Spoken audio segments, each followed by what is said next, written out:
I shared a few of my thoughts about first lines on Instagram, and I thought I could share them here as well. I talk about what makes a first line good and show examples from these books. Then I talk about what makes a first line not so good. And I have some made up examples, but also this book. If you didn't know, I happen to be the creator of First Line Pit, a pitch event over on Twitter. I love analyzing first lines, but writing my own, total angst. That's probably the main reason why I created this event. It's a great opportunity to see how other people have crafted their first lines. And if you're wondering why I'm wearing different t-shirts in this video, it's because it was filmed on different occasions. The most important job of a first line is to hook the reader and make them want to keep reading. A great hook usually includes one or more of these three elements. A first line that leans into plot introduces some kind of tension or stakes and hints at what's to come, like conscription day is always the deadliest. Boom. Instant promise of dangerous things ahead. Next, we have world building.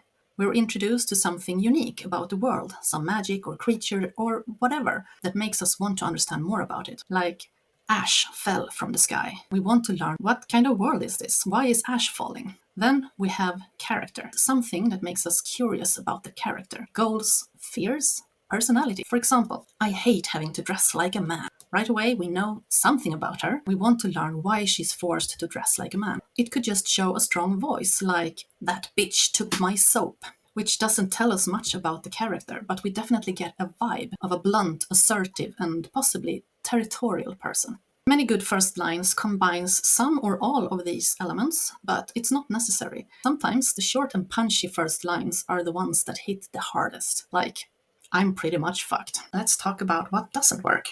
The most common way to mess up a first line is to make it plain and uninteresting. Something like, the sea washed its chilly waves over my feet. It's not bad writing, but there's no hook. There's no tension, no mystery, no compelling character, nothing to really pull us in and make us want to know more. It's just wet feet. Another example is someone just looking at their surrounding, like staring out the window, standing on a hilltop, or the classic, looking in a mirror. For example, Mindali stood on the edge of the cliff, her hair whipping in the wind as she stared out over the valley below. Sure, we get a clear image of the setting, but again, no hook, no tension or mystery that pulls us in. She's just standing and looking. Let's see if we can shake it up a little. Mindali stood on the edge of the cliff, her hair whipping in the wind as she stared at the Minotaur fighting a baby dragon in the valley below. This is definitely more interesting. Now we use world building as a hook, hinting at some cool creatures in this world. But someone standing and passively looking at things is still a bit of a cliché. Try making your character more active, like Mindali urged her horse into a gallop, her hair whipping in the wind as she glanced over her shoulder at the Minotaur fighting a baby dragon. Now there's still an interesting world pulling us in, but there's also a hint at plot, and we want to know why the character seems to be running away from this weird monster fight. Did she start it, or is she just afraid of getting in the crossfire? So the main takeaway here is that a first line without a hook is probably not the best way to start your novel. I need to add here that starting your novel in the middle of a fight might not be the most clever choice either.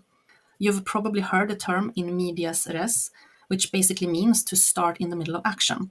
But if you start like that, you need to ground the reader in who the character is and why they are there. If we don't know that, we won't be invested in the action. Instead of start with action, I think a better advice would be start with tension, because you definitely don't want it to be boring, but you don't want the reader to feel lost either. Starting your novel with someone waking up is painfully overused. And if they're waking up to their normal morning routine, honestly boring. And I know probably half of you want to say, lots of famous books start with the character waking up. Sure, but those are usually by established authors. If you already have readers who trust you, you can get away with a lot more. But even then, it's still worth asking yourself, is that really the strongest starting point? Take the first line of Hunger Games as an example. When I wake up, the other side of the bed is cold. This doesn't tell us much. There's no sense of who this character is, what type of world it is, no stakes, no hints at the plot to come. I wrote an alternative, put together with words Suzanne Collins herself uses in later pages. Anguish wells in my chest as my little sister twirls for me, all dressed up for Reaper Day.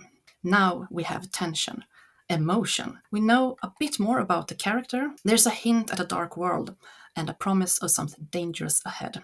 I love this book, but frankly, I think the first line could have been stronger. Collins could have kept the first chapter basically intact, just rearranged it a little to create a first line with heavier impact. So my point is that even if many famous authors have started their novels with someone waking up, that doesn't mean that it's necessarily the best place to start the novel. So there we have it, my thoughts on first lines. If you want to participate in First Line Pit, it's on August the 30th over on Instagram.